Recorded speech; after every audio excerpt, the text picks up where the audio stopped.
తెలుగు ప్రశ్న నమస్కారం. నేను మీ ప్రశాంత్ గొల్ల. ప్రస్తుతం మనం శ్రీకాకుళం జిల్లా ఎచ్చెర్ల నియోజకవర్గంలో ఉన్నాం. ఇక్కడ మూడు ప్రధాన పార్టీలు బలంగా ఉన్నాయి. ఇప్పుడు ప్రస్తుతం బీజేపీ నుంచి నడుగుర్తి ఈశ్వరరావు గారు టికెట్ సంపాదించారు. ఆయన విజయకోసం ఆయన మాటలు తెలుసుకుందాం. సార్, ఎచ్చెర్ల నియోజకవర్గం ప్రతిష్టాత్మకమైన నియోజకవర్గం.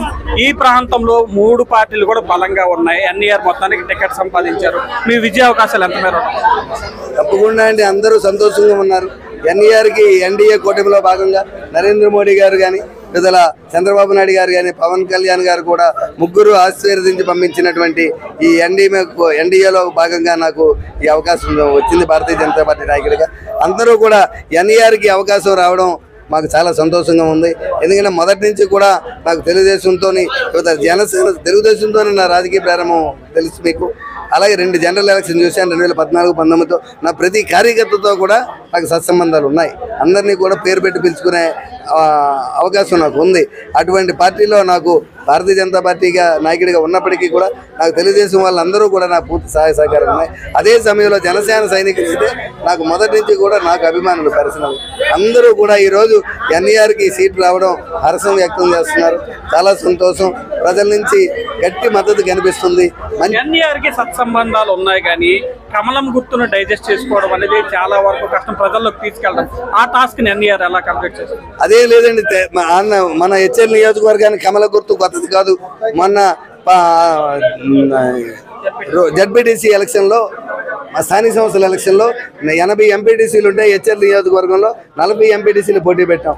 అలాగే 4 మండలాల్లో కూడా కమలం గుర్తుపై 2 మండలాల్లో కమలం గుర్తు మీద గెలిపించాం, పోటీ చేశాం. పూర్తిగా ప్రజలందరికీ ఇక్కడ కమలం గుర్తు సుపరిచితమే. సుమారు 25,000 ఓట్లు సంపాదించాం స్థానిక సంస్థల్లో. అంటే మనం ఎంత గట్టిగా ఉందో మీరు ఒకసారి ఆలోచించండి. ఇక్కడ ఈరోజు నరేంద్ర మోడీ గారు తెలియని వాళ్ళు లేరు. నరేంద్ర మోడీ గారు చెప్తే భారతీయ జనతా పార్టీ గుర్తు వస్తే కమలం గుర్తు వస్తుంది. గుర్తు కోసం ఇక్కడ వచ్చిన ప్రాబ్లం అంటూ ఎవరికి లేదండి. అందరూ కూడా హ్యాపీగా ఉన్నారు. 2019 వరకు ఎన్ఈఆర్ టీడీపీలో ఉన్నారు. అనూహ్య పరిణామాల మధ్య తర్వాత భాజపా ఇప్పుడు చేసుకున్న పరిస్థితి. ఈ నేపథ్యంలో కళా వెంకట్రావు ఆశీస్సులు ఎన్ఈఆర్కి ఉన్నాయా? పూర్తిగా ఉన్నాయండి. కళా వెంకట్రావు గారు గెలుపు కోసమే 2014లో చంద్రబాబు నాయుడు గారు నన్ను పిలిచి నువ్వు టీడీపీలో జాయిన్ అవ్వాలి, నీ అవసరం ఉంది, నువ్వు రాజకీయాల్లోకి రావాలి. మొదటి నుంచి టీడీపీ అయినా నన్ను డైరెక్ట్ పాలిటిక్స్లోకి తీసుకొచ్చింది చంద్రబాబు నాయుడు గారే. కళా వెంకట్రావు గారిని గెలిపించి తీసుకురా, నీకు రాజకీయ భవిష్యత్తు ఇస్తానని 2014లోనే చంద్రబాబు నాయుడు గారు నాకు మాట ఇచ్చారు. నాకు రాజకీయ భవిష్యత్తు ఇస్తానన్నారు కానీ ఎమ్మెల్యే ఈరోజు కేవలం 10 సంవత్సరాల్లోనే ఎమ్మెల్యే టికెట్ ఇస్తారని చెప్పి నేను ఊహించలే. అది అతని తాలూకా కమిట్మెంట్. ఈరోజు ఒక అవకాశం రాగానే నా పేరు గుర్తుండి, నా సేవలు గుర్తుండి, భారతీయ జనతా పార్టీ నుంచి నా పేరు ప్రపోజల్ రాగానే నన్ను యాక్సెప్ట్ చేశారు చంద్రబాబు నాయుడు గారు. ఈరోజు దాన్ని తూచా తప్పకుండా తెలుగుదేశం పార్టీ కార్యకర్తలు, అభిమానులు అందరూ కూడా పాటిస్తున్నారు. కూటమి అభ్యర్థుల్లో ఎవరికి సీట్ వచ్చినా గెలిపించాలన్నదే మా లక్ష్యం. ఎన్ఈఆర్ గారు ఇక్కడ నాకు క్లారిటీ ఇవ్వండి. ఎన్ఈఆర్ గారు 2019 తర్వాత బీజేపీలో జాయిన్ అయ్యారు. ఇప్పుడు 2024 సార్వత్రిక ఎన్నికలు, అన్ని పార్టీలు కూడా సీట్లు చాలా ఇంపార్టెంట్. కానీ మీరు జాయిన్ అయిన 4 ఏళ్లలోనే బీజేపీ తరఫున ఎచ్చెర్ల ఇన్ఛార్జ్ అయ్యారు, విజయనగరం పార్లమెంట్ అధ్యక్షులు అయ్యారు, ఇప్పుడు ఎమ్మెల్యే టికెట్ కూడా సంపాదించుకున్నారు. అనతి కాలంలోనే ఎన్ఈఆర్కి ఇది ఎలా పాసిబిలిటీ అయ్యింది? ప్రజల కోరికండి అది. ఎన్ఈఆర్కి ఏది చేస్తుంటే అది కావాలని ప్రజలే కోరుకున్నారు. ఈరోజు నాకు ఈ సీటు వస్తుందని నేను అనుకోలే. భారతీయ జనతా పార్టీలో జాయిన్ అయ్యాను. పార్టీ చెప్పిన ప్రతి పనిని కూడా పూర్తి చేయడం జరిగింది.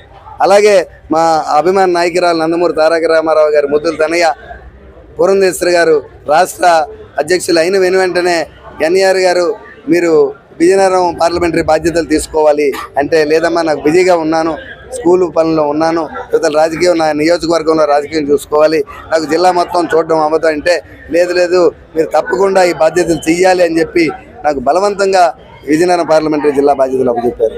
అదేవిధంగా అదే సమయంలో అవకాశం వచ్చినప్పుడు తప్పకుండా ఒక సీనియర్ కార్యకర్తకి, ఒక నాయకులు ఏ విధమైన భరోసా ఇవ్వాలో అటువంటి భరోసా, అటువంటి పాత్రని ఆవిడ పోషించి నాకు ఈరోజు కొద్ది కాలంలోనే నాకు ఈ అవకాశం రావడం.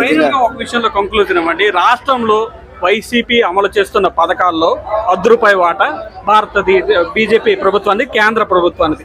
కానీ 2024 ఎన్నికలకు వైసీపీ వెళ్తుంది, సంక్షేమం పథకాలు అందించాము, అభివృద్ధి అందించామని చెప్పి. అందులో సగం వాటా మీరు కూడా ఉంది కదా, దాన్ని మీరు ఓటు రూపంలో ఎలా కన్వర్ట్ చేసుకోబోతున్నారు? ఈరోజు ప్రజలందరికీ తెలుసండి, ఈ సైకో జగన్మోహన్ రెడ్డి ఇస్తున్నది ఏమీ లేదని, ప్రతి సంక్షేమ కార్యక్రమం కూడా కేంద్రం నుంచే వస్తుందని ఇక్కడ ఉన్న సామాన్యుడిని అడగండి, ప్రతి ఒక్కరికి తెలుసు.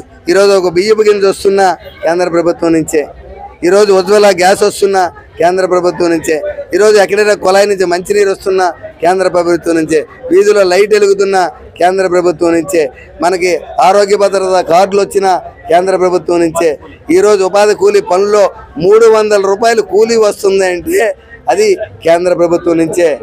ఇన్ని రకాలుగా మనకి ఈరోజు అన్ని పథకాలు, రైతు భరోసా కానీ, ఒక రైతుకి పంట పండించుకోవడానికి యూరియా బస్తా కాస్ట్ ఎంత తెలుసండి? 2270 రూపాయలు యూరియా బస్తాని కేంద్ర ప్రభుత్వం కొని కేవలం 270 రూపాయలకి, అంటే సుమారు 2000 రూపాయలు కేంద్ర ప్రభుత్వం సబ్సిడీ ఇచ్చి ఈరోజు రైతాంగానికి ఇస్తుంది. నాయకుల వరకైనా క్షేత్రస్థాయిలో ప్రజలందరికీ వస్తుంది, నాయకులతో సంబంధం లేదు. భారతీయ జనతా పార్టీ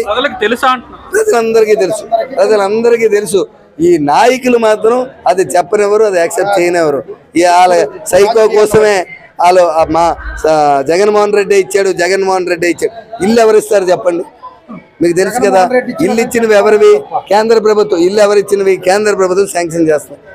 ప్రతి నరేంద్ర మోడీ గారు చెప్పారు, ప్రతి భారతదేశంలో ఉన్న ప్రతి భారతీయుడు సొంత ఇంటి కళను నిజం చేయాలి, ప్రతి వ్యక్తికి కూడా అర్హుడైతే వాళ్ళకి కంపల్సరీ ఇల్లు బిల్లు శాంక్షన్ చేయాలి. 1,80,000 రూపాయలు ఇల్లు కట్టిస్తే, ఇదే జగన్మోహన్ రెడ్డి కేంద్రం ఇచ్చినటువంటి డబ్బులు తీసుకొచ్చి కాలనీలని తన పేరు మీద కాలనీలు కట్టి ఆ 1,80,000తో మళ్ళీ ఇంకా ఎక్స్ట్రా డబ్బులతో వీళ్ళతో కాలనీలు కట్టించి తన జగన్మోహన్ రెడ్డికి జగన్ కాలనీ అని చెప్పి పేర్లు పెట్టుకున్న వైను మనం చూస్తున్నాం. ఇంత దారుణంగా ఈరోజు నరేంద్ర మోడీ గారు ప్రతి ఇంటికి, ప్రతి మనిషికి నెలకు 5 కేజీలు బియ్యం ఇస్తే 5 కేజీల బియ్యాన్ని వాళ్ళ మనుషులతో, వాళ్ళ వాలంటీర్ల ద్వారా ప్రజల వద్దకు చేర్చి ఇది జగన్మోహన్ రెడ్డి ఇస్తున్నాడని చెప్పుకుంటున్నాడు. అలాగే కేంద్రం నుంచి వచ్చిన ఈరోజు ఎన్ఆర్జీఎస్ పనులు ఏవైతే ఉన్నాయో, ఎక్కడైనా పనులు జరుగుతుంటే అది నేనే ఇస్తానని చెప్పుకుంటున్నాను. రైతు భరోసా కేంద్రం కానీ, వాళ్ళకి ఇట్టే సచివాలయం కానీ, అన్ని వెల్నెస్ సెంటర్లు కానీ, ఇవన్నీ కూడా ఎన్ఆర్జీఎస్ ద్వారా కేంద్ర ప్రభుత్వం పంపిస్తున్న నిధుల్ని ఈరోజు తన సొంత నిధులుగా పెట్టుకుని తన కార్యకర్తలు చెప్తున్నాడు. ఈరోజు నాడు నేడు కింద స్కూళ్ళు బాగు చేయమంటే కేవలం వాటికి రంగులు రాసి కోట్ల రూపాయల్ని వాళ్ళ కార్యకర్తలకి, నాయకులు జేబులు నింపాడు జగన్మోహన్ రెడ్డి. ఈ విధంగా కేంద్రం నుంచి వస్తున్న ప్రతి నిధిని కూడా దుర్వినియోగం చేస్తున్నాడే తప్పించి సద్వినియోగం చేయడం లేదు. ఎన్నికలకు సమీపిస్తున్న సమయంలో పింఛన్ల విషయంలో మీ కూటమిని ఇరుకుని పెట్టే పరిస్థితి, దాని నుంచి ఎలా గట్టెక్కుతారు? పింఛన్ విషయం మీకు క్లియర్గా కనిపిస్తుంది, అందరికీ అర్థమవుతుంది. పెన్షన్ని వాలంటీర్ల ద్వారా ఇవ్వద్దు, వాలంటీర్లు పక్కన పెట్టగానే ఇది వాళ్ళు ఆడుతున్న నాటకం అని చెప్పి అందరికీ తెలుస్తుంది. వాళ్ళ దగ్గర డబ్బులు లేక, పెన్షన్ ఇవ్వడానికి డబ్బులు లేక, ఎలక్షన్ ముందు డబ్బులు లేవు అని చెప్పుకోవడానికి సిగ్గేసి రేపు ఓట్లు అడుగుతామని డబ్బులు ఇవ్వకపోతే జనాలు తంతారని భయంతో ఈరోజు మాకు వాలంటీర్లు లేవు, డబ్బులు ఇవ్వలేకపోతున్నాం, సబ్సిడీ చేయలేకపోతున్నాం. ఇటువంటిది ఎక్కడైనా ఉంటుందండి? వాలంటీర్లు ఎవరు? వాలంటీర్లు లేకుండా కూడా, ఇంతకుముందు వాలంటీర్లు రాకముందు కూడా కేవలం ఒక సర్పంచ్, ఒక సెక్రటరీ ఉండేవారు, ఒక విఆర్ఓ ఉండేవారు గ్రామానికి. వాళ్ళ ముగ్గురు ద్వారా పని అయ్యేది. ఈరోజు సచివాలయం సిబ్బంది ఉంది నీ దగ్గర. పూర్తిగా ప్రతి గ్రామంలో కూడా వాలంటీర్లను పక్కన పెడితే సచివాలయం సిబ్బంది కనీసం 10 మంది దాకా కనీసం సచివాలయ సిబ్బంది, వాళ్ళందరినీ వినియోగించండి. పెన్షన్లు ఇవ్వడానికి మీకు పేదవాడికి పాప అక్కడికి వచ్చి కూర్చొని పెన్షన్ అని గోల పెడుతుంటే వాడికి పెన్షన్ ఇవ్వడానికి నువ్వు రాజకీయం చేస్తున్నావు తప్పించి జగన్మోహన్ రెడ్డి ఇది సబబు కాదు. కేంద్ర ప్రభుత్వం ఇస్తున్నటువంటి ఆ డబ్బుని పేదలకు ఇమీడియట్గా పంచు, లేకపోతే వాళ్ళు తాలూకా నీకు శాపాలు నీకు తప్పుగా తగులుతాయి, నువ్వు ఎక్కడో సముద్రంలో కలిసిపోతావని చెప్పి సముద్రంగా నేను తెలియజేస్తాను.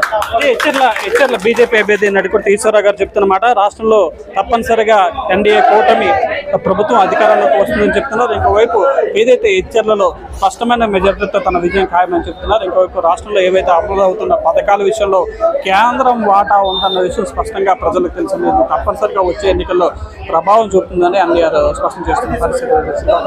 నియోజకవర్గం నుంచి ప్రశాంత్, తెలుగు న్యూస్.